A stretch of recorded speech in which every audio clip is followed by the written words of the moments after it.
I'm using QuickTime right now, and it's just not working. All right, QuickTime. Let's see if we work this time. Last time QuickTime. Please don't fail me. It's your boy Eric, aka Young Guy. I'm in the Orange Dungeon, giving it to you real raw rugged. It's just like take 55 right now because my computer messing up. But hey man, we just gonna keep it real raw rugged out here, man. But introduce yourself one more time, man. Who are you? Troy NŌKA. My name is Troy NŌKA, repping Austin, Texas. And you was telling us why you have your name. So you were saying, so yeah, start over one more time. So why is your name Troy NŌKA?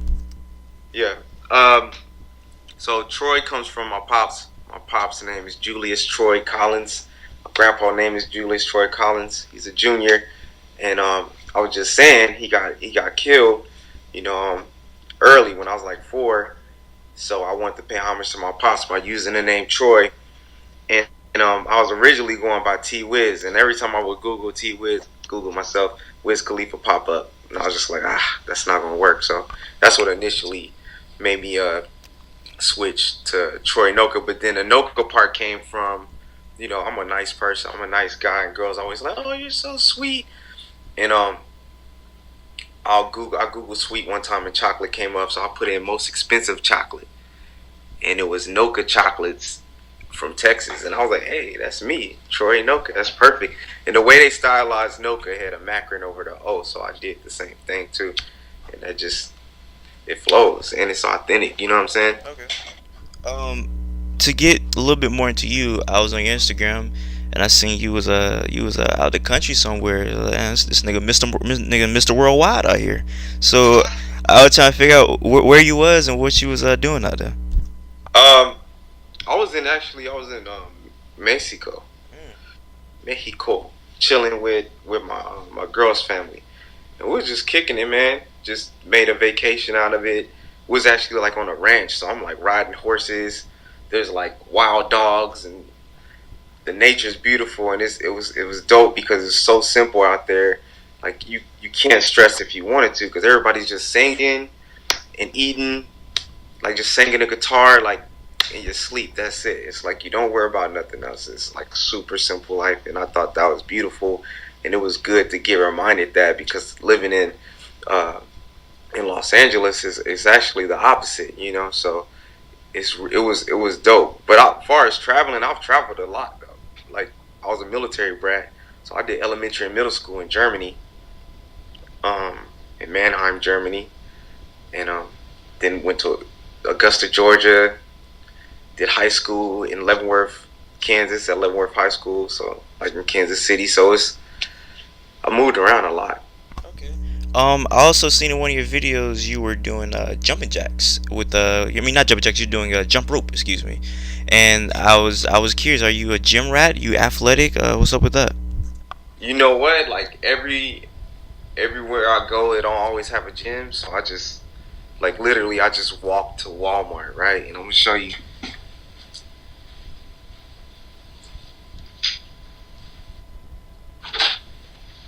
Same cost that it costs to go buy some food, bro. You can buy a jump rope. Got one of those. Got one of these for the abs. Resistance bands. Literally just went and did that because I don't have access to a gym where I'm at right now in Texas. It's not easy enough for me.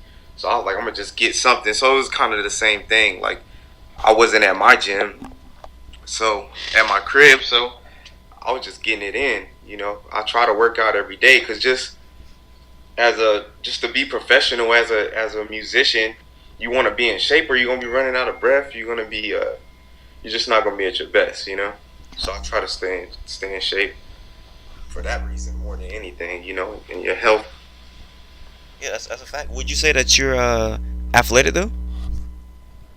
Yeah, yeah, for sure. Like I play sports like in high school and stuff like that, but like yeah, I'm athletic. Any good at basketball? I'll be crossing niggas up, young Iverson on them. It happens. I bring that up because everybody that I interview that plays basketball, I have to throw it out there. One of these days, I'm trying to like watch somebody that I've interviewed before, and I mean, you could be the first person I watch. You know what I'm saying? So we might have to arrange that one day. You know what I'm saying, man? Might have to. No, no, I might have to come and watch you in basketball, man. You know what I'm saying? So Oh, you saying watch me in yeah, I basketball? might have to get you to Yeah, I work. didn't even comprehend that because that's not realistic. It's not realistic, bro. Hey man, one of these days we might have to play 1-on-1, man. All right. But let's get into the music real quick. You from Texas, I'm from Florida, and there's a distinct difference between the two, even though both are from the South. Because Florida music is really, really, well, historically, is really up tempo and fast. Historically for Texas is slower. You know what I'm saying? So I just wanted to ask you, being a Texan, why do you think Texan music is historically on the slower side of tempo? Um, I really don't know the answer to that, but I can give you my educated guess, Okay. and I would assume that it has something to do with the strong presence of blues music and gospel music, and a lot of blues music down south is pretty slow. It's like, it's pretty chill and sad. You know what I'm saying? So not always sad, but it's pretty chill. So I think like that might have been influenced.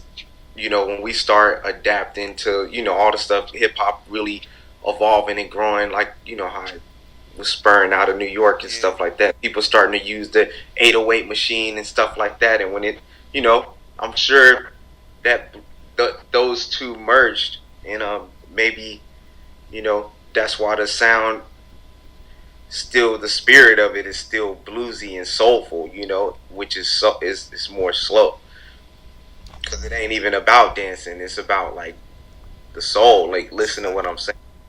Well, you Right, you feel me? you bring up a very good point about gospel music. I've also been talking about this with just people in general. I feel like niggas don't listen to gospel enough, and I feel like gospel music has some like great music to come out of it. And I was just curious, do you have any inspiration from gospel music, or do you like gospel music at all? For sure, for sure. I'm saying I don't listen to it as much as I used to, but coming up, it'll be like me, Brian Kennedy. He's a dope producer. He did like Disturbia for Rihanna. Then Frank Ocean, this guy named Rich King. So we will all be kicking it together, and we will listen to Kim Burrell. Kim Burrell goes hard. If you don't know Kim Burrell, Google her.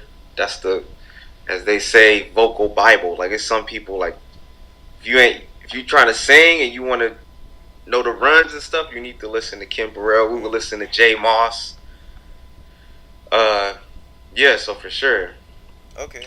Well, tell us about how you even got into music in the first place. What made you even want to do music? Um, you know what happened? I was actually out here. Like, I would go back. I was traveling. With my family. Like, I think we just moved to Kansas City, and I came to visit my family. It was my cousin Larry, and he was like freestyling, and he was like, "Yo, freestyle, freestyle, torn freestyle," and so I did, and I was good at it. And that was like my first time ever trying it. He was like clapping, like, "Yo, you killed it, you killed it." I think I got so excited that I was just like, "Yo, that might be." I like that. I like that feeling. So after that, I was starting to write a lot and just rapping over other people's beats and stuff like that. But then eventually, I was like, I need some original beats, so I started making beats on a PlayStation game, music generator, I've and heard I was, about that. Yeah, I heard people say they yeah, started. so I started making original beats on there, taking my McDonald money. I worked at McDonald's. I would go to the youth center, pay like $300 and get like 30 chaperones, because you have to have chaperones for like every like 10 kids or something like that. So, and I would throw lock-ins and perform our music, like me and my homies, like from high school and stuff, and all of that just fueled my desire to create music. And then once I went to college, I was just like, I don't, this ain't it. Like, I need to, I want to put 100% into my passion.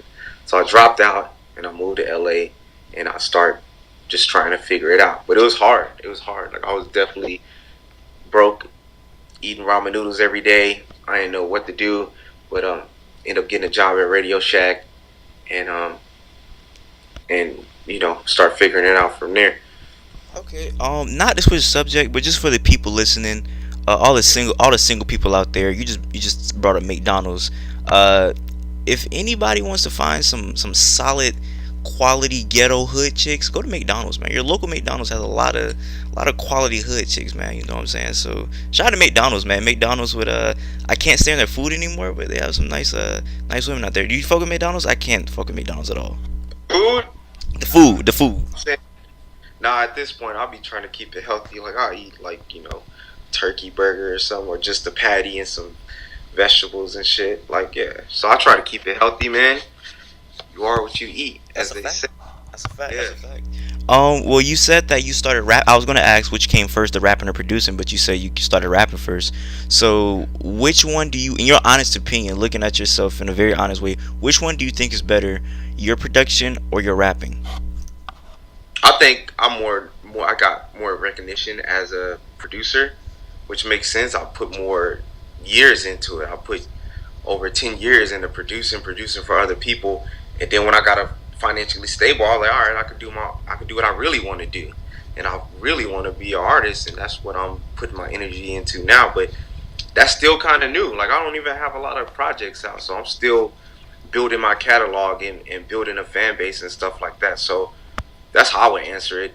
When it's not that which one I would say is better, but I've been producing probably got more recognition as a producer and producing longer than I've been rapping. So Okay. Well, what's the first ever rap, or it would probably make sense what you said. What's the first beat that you ever made that started getting, that you ever made that started kind of bubbling or like getting you kind of attention that kind of like blew up or whatever? It doesn't even have to be a song that you was on, just a song you probably produced for somebody else. What was the first beat that you were on that got some big attention? the song called it was a minute ago, bro. It was like '06, dog. It was this called it was called One by Tyrese. The song called One by Tyrese, and then even more what helped out was this song called My Love by Sierra, and I got this tag I put in all my tracks. It's like a growl, like it sounds like a bear growl. But if you listen to that track, you could Google it or YouTube it. My Love by Sierra.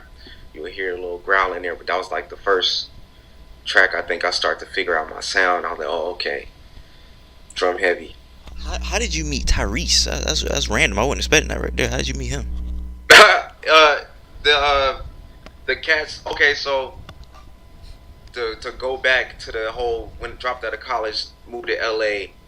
I started reading engineering books, right? Hmm. And that's kind of how I got in to the industry. I got some assistant